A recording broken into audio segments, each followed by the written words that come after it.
ನಮಸ್ತೆ ಸ್ನೇಹಿತರೆ, ನಾನು ನಿಮ್ಮ ಪ್ರವೀಣ್ ರಾವ್. ಇವತ್ತು ಚುನಾವಣಾ ಬಾಂಡ್ಗಳ ಮೂಲಕ ಸುಲಿಗೆ ಆರೋಪ ಹೊತ್ತಿರುವ ಶ್ರೀಮತಿ ನಿರ್ಮಲಾ ಸೀತಾರಾಮನ್ ವಿರುದ್ಧ ಎಫ್ಐಆರ್ಗೆ ಬೆಂಗಳೂರು ಕೋರ್ಟ್ ಆದೇಶ. ಈ ಬಗ್ಗೆ ಹೆಚ್ಚಿನ ಮಾಹಿತಿ ತಿಳಿದುಕೊಳ್ಳೋಣ.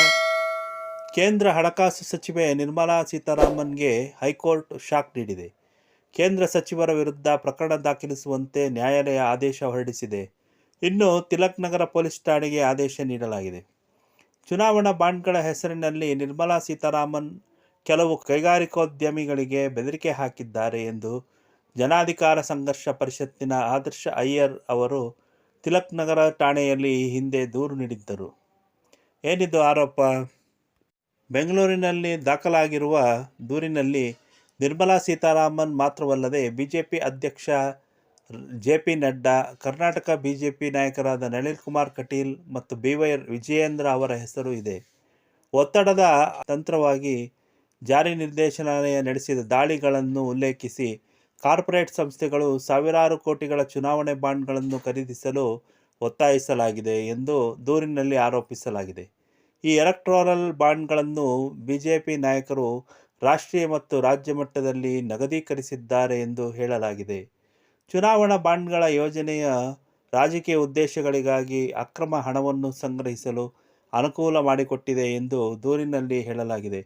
ನಿರ್ಮಲಾ ಸೀತಾರಾಮನ್ ಮತ್ತು ಇತರ ಹಿರಿಯ ಬಿಜೆಪಿ ನಾಯಕರು ಈ ಪ್ರಕ್ರಿಯೆಯಲ್ಲಿ ಭಾಗಿಯಾಗಿದ್ದಾರೆ ಎಂದು ಆರೋಪಿಸಲಾಗಿದೆ. ಆದರೆ ಪೊಲೀಸರು ದೂರನ್ನು ಸ್ವೀಕರಿಸಿಲ್ಲವಂತೆ. ಹೀಗಾಗಿ ನ್ಯಾಯಾಲಯದ ಮೊರೆ ಹೋಗಿದ್ದರು. ಈ ವಿಚಾರಣೆ ನಡೆಸಿದ ಬೆಂಗಳೂರು ನ್ಯಾಯಾಲಯವು ಪೊಲೀಸರ ವಿರುದ್ಧ ಆಕ್ರೋಶ ವ್ಯಕ್ತಪಡಿಸಿದ್ದು, ಕೂಡಲೇ ನಿರ್ಮಲಾ ಸೀತಾರಾಮನ್ ವಿರುದ್ಧ ಪ್ರಕರಣ ದಾಖಲಿಸುವಂತೆ ಪೊಲೀಸರಿಗೆ ಆದೇಶ ನೀಡಿದೆ. ಜೊತೆಗೆ ಪ್ರಕರಣದ ವಿಚಾರಣೆಯನ್ನು ಅಕ್ಟೋಬರ್ 10ಕ್ಕೆ ಮುಂದೂಡಲಾಗಿದೆ. ಚುನಾವಣಾ ಬಾಂಡ್ಗಳ ಬಗ್ಗೆ ಒಂದಿಷ್ಟು ಮಾಹಿತಿ. ಚುನಾವಣಾ ಬಾಂಡ್ಗಳು ರಾಜಕೀಯ ನಿಧಿಯಲ್ಲಿ ಪಾರದರ್ಶಕತೆಯನ್ನು ಹೆಚ್ಚಿಸಲು ಭಾರತದಲ್ಲಿ ಪರಿಚಯಿಸಲಾದ ಹಣಕಾಸು ಸಾಧನಗಳಾಗಿದೆ. ಭಾರತ ಸರ್ಕಾರವು 2018ರಲ್ಲಿ ಇದನ್ನು ಪ್ರಾರಂಭಿಸಲಾಯಿತು. ಈ ಬಾಂಡ್ಗಳು ಪ್ರಜಾಪ್ರಭುತ್ವ, ಹೊಣೆಗಾರಿಕೆ ಮತ್ತು ಚುನಾವಣಾ ಸಮಗ್ರತೆಗೆ ಅವುಗಳ ಪರಿಣಾಮಗಳ ಬಗ್ಗೆ ಮಹತ್ವದ ಚರ್ಚೆಯನ್ನು ಹುಟ್ಟುಹಾಕಿದೆ. ಚುನಾವಣಾ ಬಾಂಡ್ಗಳು ಯಾವುವು? ಚುನಾವಣಾ ಬಾಂಡ್ಗಳು ಮೂಲಭೂತವಾಗಿ ಬೇರರ್ ಬಾಂಡ್ಗಳಾಗಿವೆ. ಇದನ್ನು ರಾಜಕೀಯ ಪಕ್ಷಗಳಿಗೆ ದೇಣಿಗೆ ನೀಡಲು ವ್ಯಕ್ತಿಗಳು ಅಥವಾ ನಿಗಮಗಳು ಖರೀದಿಸಬಹುದು. ಈ ಬಾಂಡ್ಗಳ ಪ್ರಮುಖ ಲಕ್ಷಣಗಳು ಎಂದರೆ ಅನಾಮಧೇಯತೆ. ದಾನಿಗಳು ತಮ್ಮ ಗುರುತನ್ನು ಬಹಿರಂಗಪಡಿಸದೆ ಬಾಂಡ್ಗಳನ್ನು ಖರೀದಿಸಬಹುದು.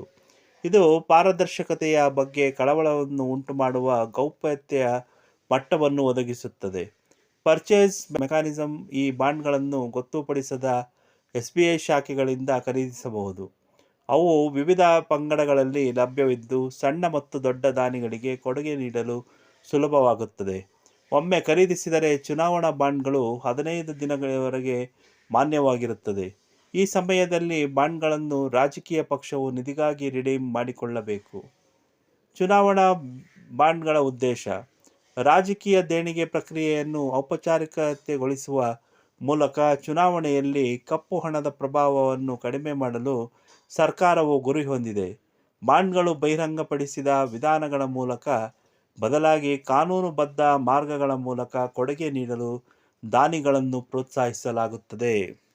ಸಾಂಪ್ರದಾಯಿಕ ದೇಣಿಗೆ ವಿಧಾನಗಳ ತೊಡಕುಗಳಲ್ಲದೆ ವ್ಯಕ್ತಿಗಳು ಮತ್ತು ನಿಗಮಗಳಿಗೆ ತಮ್ಮ ಆದ್ಯತೆಯ ರಾಜಕೀಯ ಪಕ್ಷಗಳನ್ನು ಬೆಂಬಲಿಸಲು ಬಾಂಡ್ಗಳನ್ನು ಕಾರ್ಯವಿಧಾನವನ್ನು ಒದಗಿಸುತ್ತದೆ.